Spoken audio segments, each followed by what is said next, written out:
अस्सलामुअलैकुम दोस्तों, मैं हूं असलम आलम और आप देख रहे हैं गल्फ़ एक्सपर्ट। दोस्तों, इस वीडियो में कतर के बारे में कुछ लेटेस्ट अपडेट आप लोगों के साथ में शेयर करने वाला हूं। इस साल कतर से हज पर जाने का जो चार्ज लग रहा है, इसको सुन करके आपके कान ज़रूर गर्म हो जाएंगे। तो दोस्तों, इस वीडियो के साथ में आखिर तक बने रहें। अगर हो सके तो वीडियो को लाइक करके आगे भी शेयर करें। तो आज की वीडियो हम शुरू करते हैं। आज का जो पहला अपडेट है वो है एयरपोर्ट कस्टम डिपार्टमेंट की तरफ से, जहां एक पैसेंजर के बैग से लगभग 10.25 किलोग्राम तंबाकू मटेरियल पकड़ा गया है। इतने ज़्यादा क्वांटिटी में तंबाकू को कतर ले जाना ये बिजनेस के पर्पज़ से हो रहा होगा, जो कि कतर में बिल्कुल मना है। ये सारी चीज़ को पकड़ करके अथॉराइज डिपार्टमेंट के हवाले कर दिया गया है, जहां इनके खिलाफ कानूनी कार्रवाई होगी। अगला जो अपडेट है वो है वकूद की तरफ से। वकूद की तरफ से कहा गया है कि 1 जून कल यानी बुध के दिन से वादिल बनात और मिसमिर में जो वकूद का स्टेशन है, जहां पर गाड़ियों की फहस फन्नी यानी टेक्निकल इंस्पेक्शन होता है, तो यहां पर बिना अपॉइंटमेंट के इंस्पेक्शन नहीं होगा। अगर आप वादिल बनात और मिसमिर के वकूद स्टेशन में अपनी गाड़ी का फहस फन्नी कराने जा रहे हैं तो बिना अपॉइंटमेंट के मत जाएं। हो सकता है कि आपको वापस आना पड़े।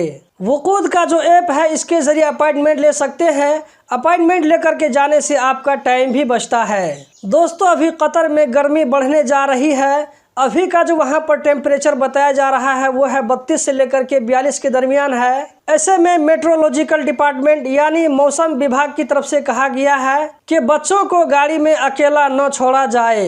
जैसे कि किसी दुकान के अंदर जाना हो या कहीं शॉपिंग सेंटर जाना हो तो बच्चों को गाड़ी में छोड़कर मत जाएं। इसी तरह वर्क साइट के बारे में भी एडवाइस दिया गया है कि काम के दौरान सायादार जगह पर बार बार ब्रेक लिया जाए, ताकि इससे वर्करों को कुछ राहत मिले। इसके बारे में कल वाली वीडियो में और भी डिटेल से बताऊंगा। इस साल कतर से हज पर जाने का जो पैकेज बताया जा रहा है वो 32,000 रियाल से लेकर के 44,000 रियाल तक बताया जा रहा है। उम्रा और हज की बाज़ एजेंसी ऐसी भी है जहां पर ये रेट 65,000 से लेकर के 75,000 रियाल के बीच में बताया जा रहा है। अभी मैंने कुछ दिनों पहले आप लोगों के साथ में शेयर किया था कि औकाफ की तरफ से ऐलान किया गया था कि जो कतरी हज पर जाना चाहते हैं वो अपना रजिस्ट्रेशन करवा सकते हैं। उस वक्त ये ऐलान आम लोगों यानी कि नन कतरीज के लिए नहीं था। तो ये जो प्राइस बताया जा रहा है ये कतरियों के लिए होगा। आम लोगों के लिए इसके बारे में क्या पैकेज है, इसके बारे में कोई अपडेट नहीं है। दोस्तों, एक बार फिर से कतर में कोरोना के केस में दिन ब दिन बढ़ोतरी देखी जा रही है। अब ये डेली केस लगभग 250 को छूने लगा है। इसीलिए लगता है कि कतर गवर्नमेंट को मई के लास्ट में 1 महीना क्वारंटीन को बढ़ाने का फैसला लेना पड़ा। मिनिस्ट्री ऑफ पब्लिक हेल्थ के मुताबिक कतर में 30 मई को पिछले 24 घंटों में 234 कोरोना के नए केस रिकॉर्ड हुए, जबकि पिछले 24 घंटों में 140 लोग इस वायरस से रिकवर हो गए। कतर में अभी 1381 कोरोना के एक्टिव केस हैं।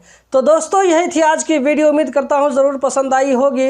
कतर के बारे में रोज़ाना इसी तरह की इन्फॉर्मेटिव वीडियो देखते रहने के लिए अगर आप इस वीडियो को यूट्यूब पर देख रहे हैं तो चैनल को सब्सक्राइब करें। अगर आप इस वीडियो को फेसबुक पर देख रहे हैं तो पेज को लाइक फॉलो करके आगे भी शेयर करें। इस वीडियो को देखने का बहुत बहुत शुक्रिया।